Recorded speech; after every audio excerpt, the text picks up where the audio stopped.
Bonjour Luna, Bonjour Maryse, bienvenue dans notre podcast. bienvenue dans votre refuge intérieur pour apaiser vos émotions. Radio MMDV est votre espace audio de bien-être. La radio MMDV, la radio des mots qui libèrent. Alors Luna, aujourd'hui quel va être le thème de notre podcast ? Alors aujourd'hui nous allons explorer cette question. Pourquoi rejouons-nous toujours la même histoire ?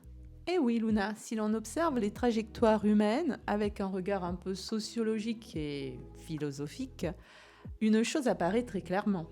La plupart des individus ne deviennent pas exactement ce qu'ils désirent être. Ils deviennent ce qui a été rendu possible ou acceptable par leur environnement. Absolument. C'est vrai que nous avons souvent l'impression de choisir notre vie, nos décisions, même nos relations. Et parfois même nos chemins de vie, mais en fait, quand on regarde certaines trajectoires humaines, il y a une chose assez frappante, c'est qu'il y a beaucoup de vies qui semblent suivre des motifs qui se répètent, comme si, malgré nos efforts pour changer, il y a quelque chose qui nous ramenait toujours au même endroit. Oui, Luna, et ce qui est un peu difficile, c'est que souvent les personnes finissent par croire que le problème vient d'elles, qu'elles ne sont pas assez fortes, pas assez courageuses, tu vois. Et pourtant, quand on observe ces trajectoires, il y a quand même une autre hypothèse qui apparaît. C'est pas vraiment un manque de volonté, mais on se demande bien si c'est pas plutôt un scénario comme une stratégie perdante que l'on aurait appris. Effectivement, peut-être que vous connaissez cette sensation, vous qui nous écoutez. Vous avez sûrement déjà essayé de faire autrement, vous avez réfléchi à changer certaines choses, mais au bout d'un moment, ce scénario semble se répéter, revenir, et il y a cette question qui finit par apparaître. Pourquoi est-ce que ça m'arrive toujours à moi ? Et oui, donc ce n'est pas nécessaire donc d'analyser une situation si elle est positive et que la stratégie elle est gagnante. Là, on est vraiment, Luna, aujourd'hui dans ce podcast sur les événements dans notre vie qui se répètent et qui apportent des conséquences fâcheuses et qui nous empêchent quelque part d'avancer sereinement. Tout à fait. Au final, on se rend compte que malgré tout, il y a une histoire de scénario invisible dont on n'a pas conscience, mais qui est un peu responsable de cela. Chaque individu grandit en effet dans un environnement qui lui transmet, sans s'en rendre compte, une manière d'exister, un mode de vie, des stratégies, des croyances sur ce qui est possible de devenir, des croyances sur ce qu'on mérite, des croyances sur ce qui est normal ou pas normal. En fait, finalement, dans cette éducation que l'on va nous transmettre, on a comme l'impression qu'on nous transmet aussi, alors j'ai envie de prendre une métaphore, c'est comme des rails qu'on nous donne, et sur lesquels on va faire glisser notre vie avec nos choix, nos perspectives, et on va entrer dans ces rails pour espérer réussir parce que ça nous rassure. Et en fait, on est convaincu, Luna, qu'on est en train de choisir librement. On pense vraiment que notre choix, il va se faire même si on prend des rails que l'on nous impose, mais que nos choix sont libres. Alors qu'en fait, on va suivre des chemins déjà tracés. Et c'est ce qui va devenir peut-être inconfortable donc à un moment. Tout à fait. Ça me fait d'ailleurs penser à quelque chose que j'avais lu, le sociologue Pierre Bourdieu, il appelait cela l'habitus, c'est-à-dire un ensemble de dispositions invisibles qui va orienter nos choix, nos goûts et même nos réactions. En fait, on croit qu'on agit librement, mais en fait, une grande partie de nos décisions est influencée par ce que nous avons appris à considérer comme normal. C'est-à-dire qu'on a normalisé beaucoup de choses et il y a ces stratégies qui se répètent, même quand on sait qu'elles ne fonctionnent pas. Notre podcast repose sur cette idée que ces schémas qui se répètent sont des schémas douloureux. Quand ces schémas se répètent, c'est vers soi que l'on pose un regard négatif et rempli de culpabilité. On dit il y a quelque chose qui ne va pas chez nous. Et on rejoue toujours les mêmes scénarios parce qu'il y a quelque chose qui ne va pas chez nous. Et en fait, c'est ça qu'il faut vraiment aujourd'hui conscientiser. En réalité, ce qui se répète, c'est pas notre valeur en fait qui se répète. C'est une stratégie ancienne, une manière de survivre dans un contexte passé pour être accepté, pour être aimé, pour être compris, pour ne pas être rejeté. Et donc, on va se construire une image de nous-mêmes à partir de, finalement, de blessures Et ces blessures vont un peu piloter nos stratégies de vie et forcément à un moment, ça va devenir perdant. Tout à fait. Et c'est vrai qu'il y a ce sentiment qui va naître, le sentiment de ne pas être à la hauteur. Et c'est vrai que quand on a toutes ces répétitions qui se produisent, il y a cette espèce de fatigue qui va s'installer. Et on va à chaque fois avoir cette question qui se joue en boucle dans notre tête, c'est pourquoi ça ne marche jamais pour moi, comme je l'ai dit tout à l'heure. Pourquoi ça ne marche jamais pour moi Et du coup, on va essayer encore, on va changer chaque détail, on va faire encore plus d'efforts. Mais finalement, on voit que la même scène va se rejouer comme une boucle infernale. Et en fait, c'est là qu'il y a une souffrance qui va naître. Et c'est pas juste la déception, mais le doute de sa propre valeur. Et c'est là qu'on va finir par penser qu'il y a quelque chose qui cloche chez nous, alors qu'en réalité, ce qui se répète, c'est pas une faiblesse, mais véritablement une stratégie ancienne qui a peut-être servi à survivre, à s'adapter, à être accepté par les autres. Et au final, on se rend compte que ces stratégies apprises, peut-être qu'il va falloir agir sur ces stratégies pour les transformer, Luna. Tout à fait. Parce que si on a hérité de certaines influences, la bonne nouvelle que nous voulons annoncer dans ce podcast, c'est que l'être humain possède toujours une marge de manœuvre, une marge de liberté. Certes, pas une liberté totale, mais une liberté suffisante pour déplacer la trajectoire en notre faveur.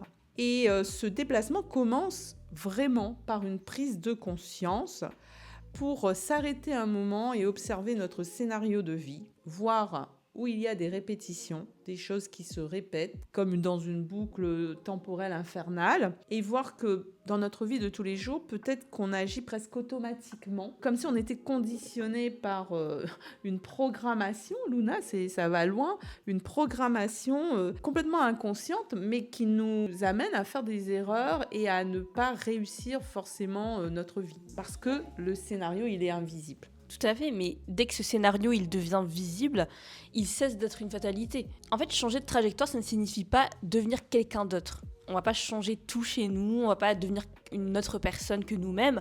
Ça signifie tout simplement redevenir plus proche de soi, justement. C'est retirer certaines couches, c'est-à-dire toutes les attentes héritées, tout ce passé, toutes les choses négatives du passé que finalement, on doit vraiment reprendre ce qu'il y a de positif dans ce qu'on a déjà vécu et en tirer le meilleur. C'est-à-dire, on enlève les rôles que l'on a appris à jouer, on enlève les limites que l'on s'est racontées.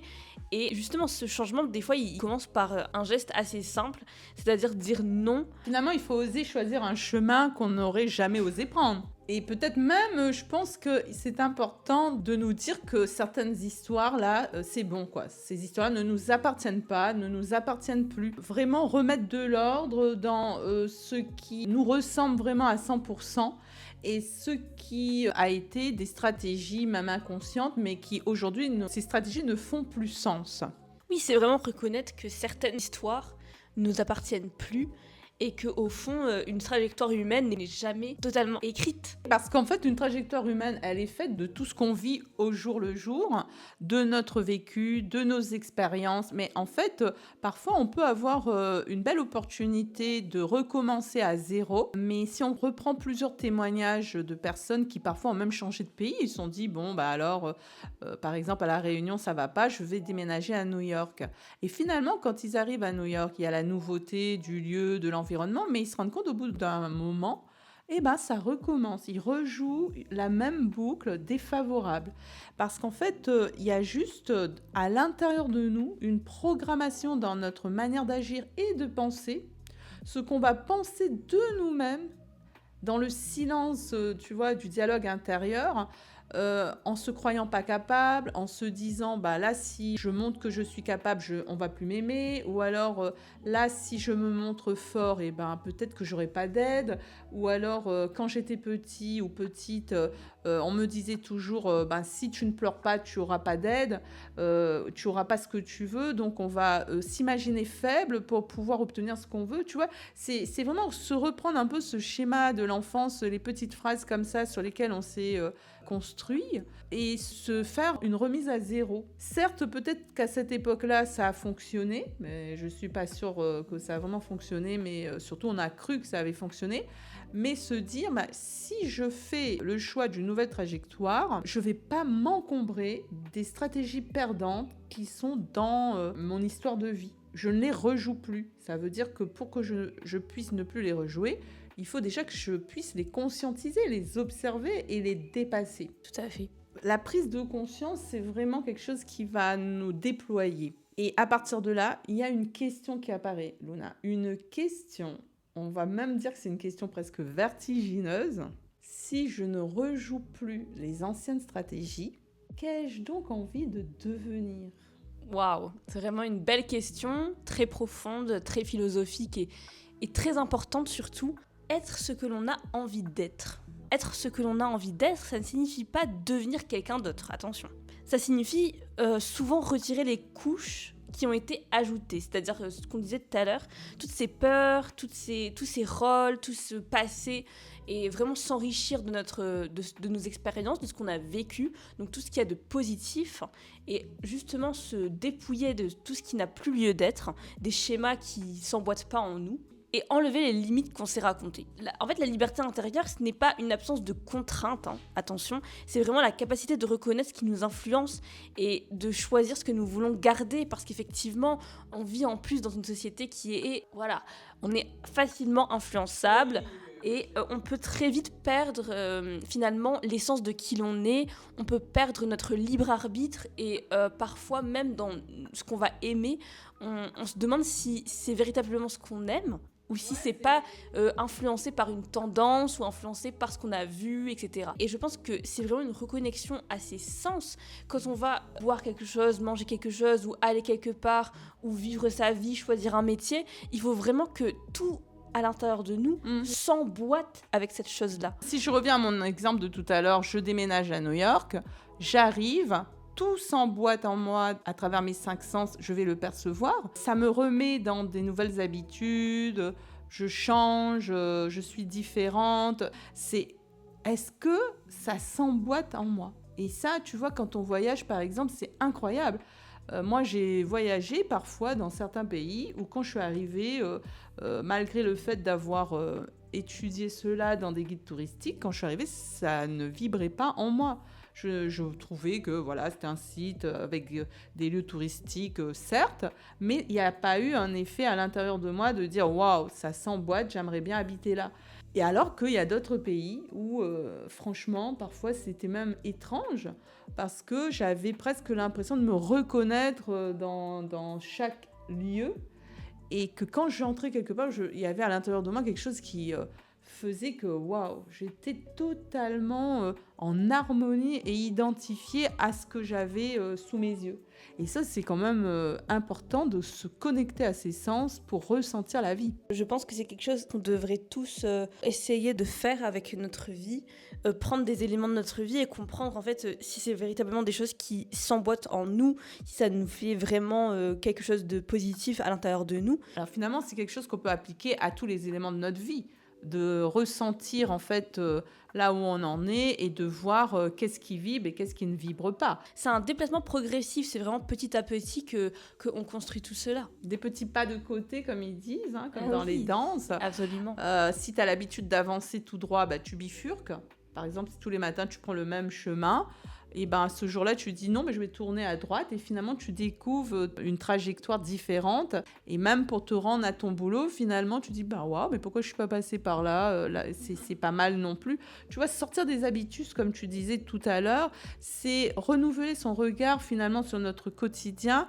Et si tout va bien et qu'il n'y a pas de boucle répétitive, finalement, on peut garder les stratégies qui sont en place. Mais c'est vraiment s'arrêter quand ces stratégies deviennent perdantes, que derrière, il y a la santé qui décline, qu'on commence à développer des maladies chroniques, etc., ou des maux de toutes sortes, c'est qu'il y a quelque chose à changer. C'est ça. Si vous avez l'impression de répéter les mêmes scénarios, si vous avez l'impression que certaines situations semblent revenir encore et encore dans votre vie, je pense que vous avez sûrement déjà vu des films justement sur ce thème où il y a un personnage justement qui rejoue la même journée en boucle jusqu'à ce qu'elle comprenne finalement qu'est-ce qu'il faut qu'elle change comme rapport ou comme agissement pour qu'elle puisse continuer dans sa vie en plein épanouissement.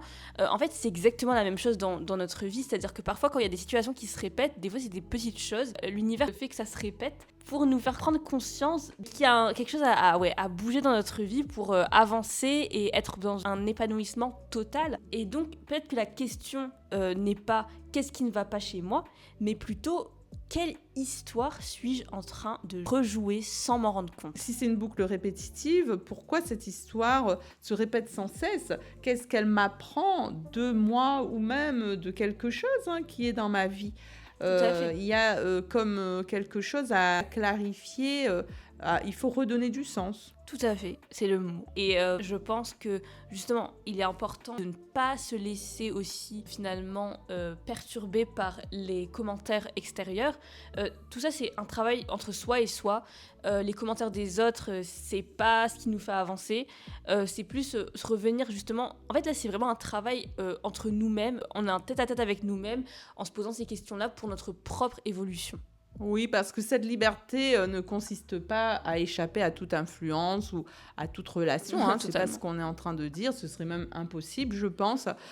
C'est plutôt choisir parmi toutes les influences que nous avons autour de nous, les influences qui nous ressemblent davantage, celles auxquelles on accepte de donner du pouvoir dans notre vie parce que ça nous correspond, que ça nous aide aussi à nous affirmer. Parce que véritablement se réaliser en tant qu'être vivant, ce n'est pas suivre une existence qui a été dictée principalement par des normes et en plus qui ne sont pas les nôtres. Être ce que l'on a envie d'être, vraiment, c'est pas devenir individualiste, Luna, c'est vraiment plutôt clarifier ce qui pèse et qui ne va pas dans notre vie et choisir véritablement d'aller vers sa propre trajectoire. Et finalement, c'est un parcours vers plus d'authenticité. Parce que finalement, l'authenticité, c'est ça, c'est être complètement dépouillé de toutes ces influences extérieures qui ne nous servent pas, mais plus de se concentrer sur ce qu'il y a d'enrichissant pour nous-mêmes.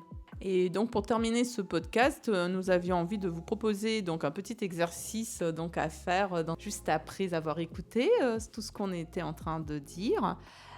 Pour que vous puissiez à votre tour faire un petit point, donc là où vous en êtes, à travers une simple question, mais qui est une question assez exigeante. Donc se dire, dans tout ce que je suis devenue, qu'est-ce qui vient réellement de moi ? Et est-ce que si je pouvais écrire la suite de mon histoire pour empêcher que les choses se rejouent, quelle est donc la personne que j'aimerais devenir ? Mais vraiment, vraiment, Qu'est-ce qui me ressemble à 100% ? À 100%. Ouais, là, c'est des questions très, très, très fortes, très importantes pour notre évolution personnelle. Je vais moi-même faire l'exercice. Parce moi, j'ai déjà fait l'exercice et franchement, ça m'a beaucoup aidé. C'est intéressant. Ouais. Donc, on espère vraiment que cet épisode de podcast aura résonné quelque part chez vous. Peut-être que ça tombe à point nommé, que peut-être certaines personnes sont découragées, démotivées, qu'il y a un sens qui est un peu flou, on est un peu derrière le brouillard, comme on dit. Ce moment-là demande une clarification. Alors parfois, il faut être accompagné d'un professionnel, comme toujours, quand c'est des problèmes graves, etc. Et puis, avec nous, avec AMDV, c'est réapprendre finalement à se connaître, parce qu'on pense se connaître, mais il y a pas mal d'angles morts dans ce qu'on pense finalement. Tout à fait. Et n'hésitez pas justement à laisser en commentaire un petit cœur jaune, comme celui-ci, pour justement, si ça a résonné chez vous, et pour justement répandre cette énergie d'authenticité, d'amour et de lumière pour soi-même. En tout cas, n'hésitez pas à continuer justement à nous suivre sur nos réseaux sociaux, Instagram, les mots de MMDV, les mots de vie pour les citations quotidiennes, Maryse.autrice pour les aventures inspirantes de Maryse, Lunamus pour mes aventures inspirantes. Restez abonnés à Radio MMDV pour ne rater aucun épisode de podcast. On se fait vraiment un plaisir à chaque fois de justement discuter sur ces thèmes si importants. Il y aura aussi la méditation qui va avec ce podcast, n'est-ce pas Maryse ? Oui, bien sûr, comme toujours. Donc, une méditation pour intégrer finalement la prise de conscience, c'est important. Tout à fait. Donc restez bien abonnés, mettez la petite cloche pour être alerté dès qu'une nouvelle vidéo est en ligne. Et puis voilà, merci beaucoup pour votre fidélité. N'hésitez pas aussi à checker un peu memodevie.fr, mdvstore.com. Et puis voilà, on vous dit à bientôt pour un nouvel épisode. Et oui, on vous dit à bientôt et redevenez auteur de votre propre trajectoire. Merci beaucoup. À bientôt. À bientôt.